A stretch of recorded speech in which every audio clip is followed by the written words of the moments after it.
Hey y'all, hope everyone had a good week so far. Saturday morning, so getting ready to, got a lot of just odds and ends type stuff I need to get done. Some mowing, I got a few I'm gonna fertilize and a couple I'm gonna spray as well. So yeah, just trying to tie up some loose ends, I guess, from the week, I guess you could say. But yeah, Justin's gonna meet me here in a minute. We're gonna go knock out these yards that we gotta mow, and then I'll probably end up doing some stuff on my own after lunch. He's gonna work about lunch, then I'll go out and fertilize and maybe spray a yard or two. But yeah, been a really good week, y'all. I mean, the weather is great. God bless us with a great week of weather. I know you up north have been having some rain, so you gotta make sure you're taking advantage of the weather situation if it's good weather for you. And this week didn't have any rain. Luckily, we're gonna have some rain maybe later today and tomorrow, which would be good to kind of water some of this fertilizer in and whatnot. But yeah, yesterday, guys, had a really good day yesterday. We were just in one truck.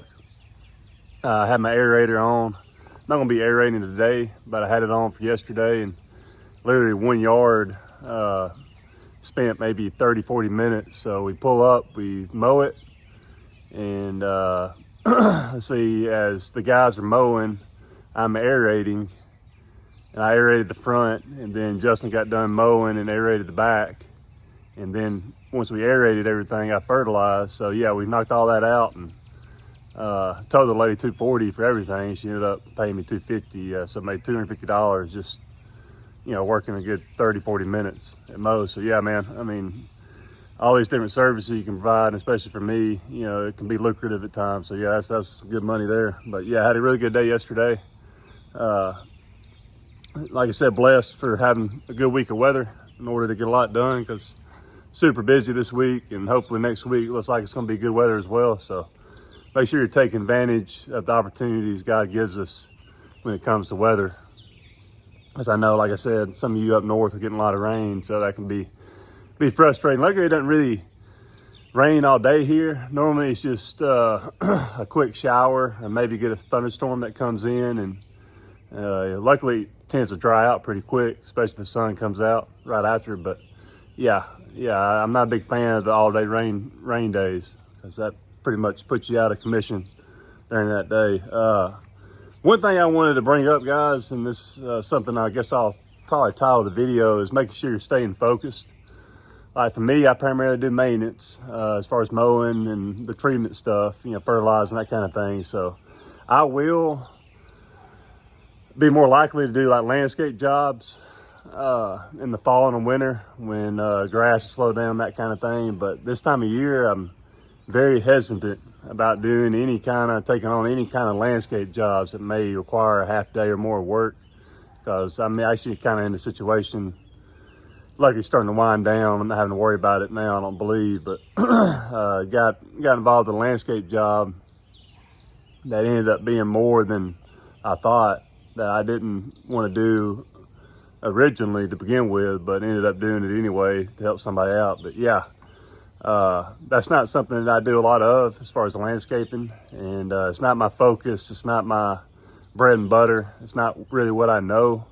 So make sure you're focusing, especially if you're like me and you got a full schedule, you got a full load of mowing and fertilizing and treatments.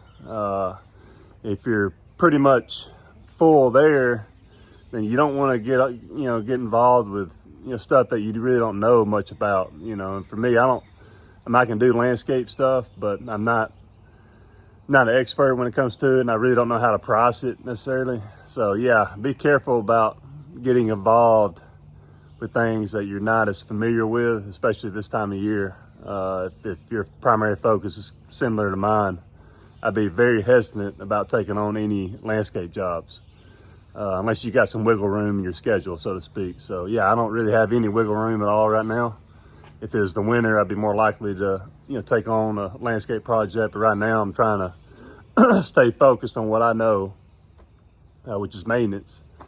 And yeah, you just don't, like I said, you just don't want to run yourself too thin and end up alienating some other customers if they're expecting you to mow their yard and get behind. So that's something that can definitely happen if you get involved with a big landscape job. I mean, you can end up getting yourself behind on all the mowing accounts you may have, and that's something that I'm definitely trying to avoid. I'm even pushing off straw jobs to people around Auburn that companies that only do straw work. So yeah, that's something I'm doing too. I'll still trim bushes and obviously mow, but when people ask me about doing straw work, I'll just go ahead and this time of year, I'll just go ahead and tell them to call so-and-so.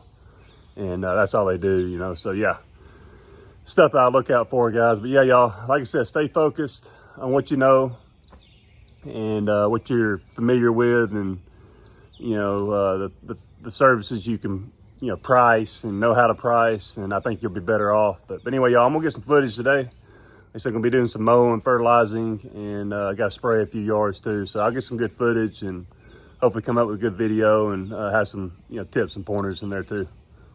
Talk to you later.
Hi guys, having the first customer's house for today. We do his daughter's yard up the road, and obviously his yard. He's got a pretty big yard, a lot of weed eating. He's had a lot of work done.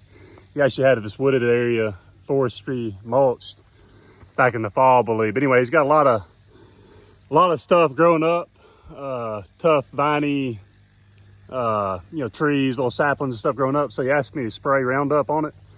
I'm really not sure if I mixed my spray strong enough, to be honest with you, so I might have to spray it twice, but I mean, it'll kill a lot of this stuff, especially the less hardy weeds and trees that are growing up. I just wanted to make a point, and I will add a little bit extra to my charge, what I charge for doing his yard, for doing all the spraying, because got a lot of spraying to do around the curves, a lot of weeds coming up, so I'm gonna probably end up using a few gallons of spray to finish the job. But anyway, y'all, one point, and I've made it before, y'all make sure if you're out here spraying Roundup commercially to have your license, okay?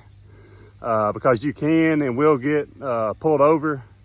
It doesn't happen often. I've been checked twice in many years. I mean, honestly, 10 years, I've probably been checked twice. So the likelihood of you getting, you know, stopped is low, but if you do, I don't think they give you a warning. It's a pretty big fine penalty if they see that you're spraying Roundup with no license. So yeah, I don't even think you have to be caught spraying it. I think if you're out in the truck and they notice you have they check you, and they notice a spray tank of any kind, and you don't have a license to spray chemicals, I'm pretty sure they can get you, even without actually seeing you in the process of spraying. So yeah, y'all, make sure you get your license. It's not hard, and just follow the rules, guys. I mean, it's obvious. It's a law. Pretty much every state, I'm almost certain every state has a law for spraying Roundup. So make sure you got your license.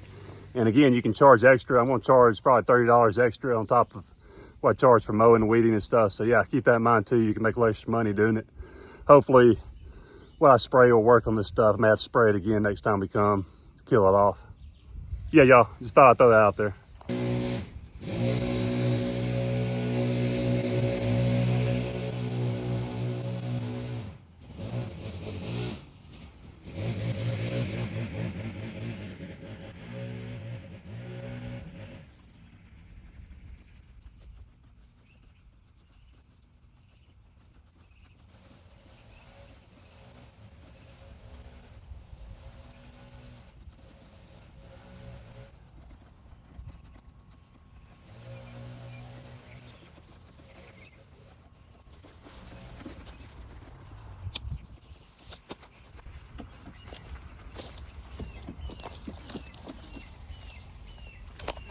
All right, guys, you saw me spraying that big area there. Hopefully it'll work. If I got to, I'll spray it twice. Notice how I was trying to avoid walking over it. So I'm basically walking backwards and spraying in front of myself. So try to avoid walking over it if you can. You don't want to get all over your legs and obviously your feet.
Hey y'all, it's about 1 o'clock. We've already pretty much got all the mowing and fertilizing. I ended up spraying, I think it was two.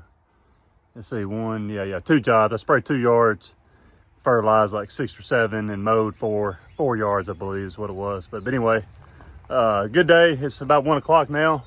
I'm actually at my wood yard for the last job of the day. I think I mentioned in the video earlier this week, I'm picking up a new firewood customer. It's an apartment complex in Auburn, a fairly new, really big place.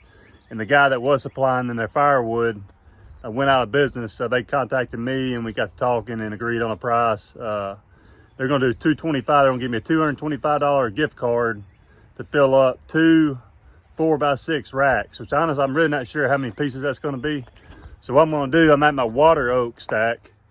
I'm going to load up about 500 sticks, okay? So I'm going to load up 500 sticks, and I'm assuming $250 each, should fill it up. So I guess we'll find out. He said he didn't really care if it didn't necessarily fill it up. And I'll be honest with you, my goal is to make at least 50 cents a piece selling this firewood. I know I'm not going to make a whole lot of money doing this, but I still can make some decent income, and I'm trying to build my customer base. So they'll be a long-term potential customer for me because they're going to want it every 3 or 4 months.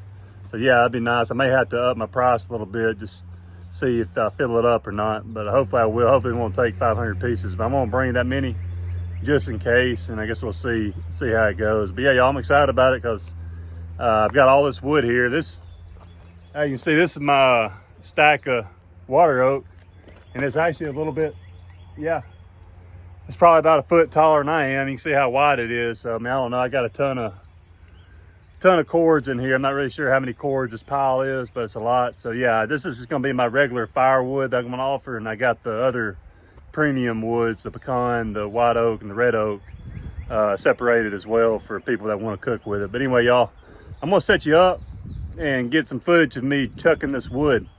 How's the saying go? How much wood could a woodchuck chuck?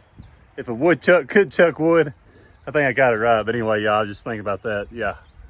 Hopefully I don't make a fool of myself. But anyway, y'all, yeah, I'm going to chuck me some wood. I'm going to set up the camera, and I'll put on time lapse. I don't know if I'll do a closing or not, but yeah, it's been a good day so far and good week. And I want y'all to remember to stay focused on what you're good at, what you know the most about, and try not to get involved with things you really not sure about. Like for me, landscaping type jobs, the complicated ones with a lot of different things you got to do and whatnot. Like I said, I'm just not very familiar and really don't know how to price those jobs. I can do them, but this time of year, it's a no-go for me.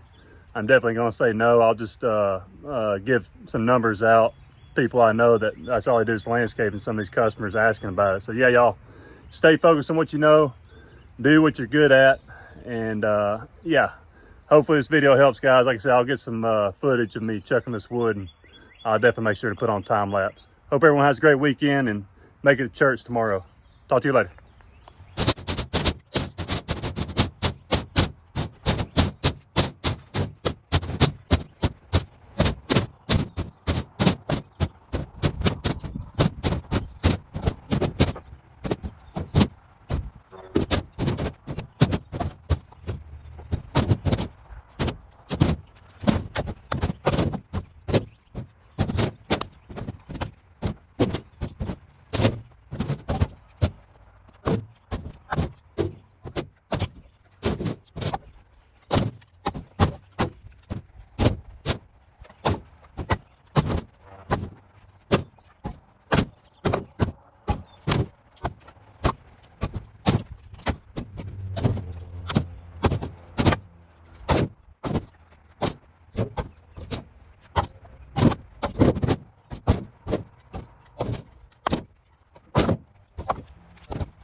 Hey guys, pretty sure that's close to 500.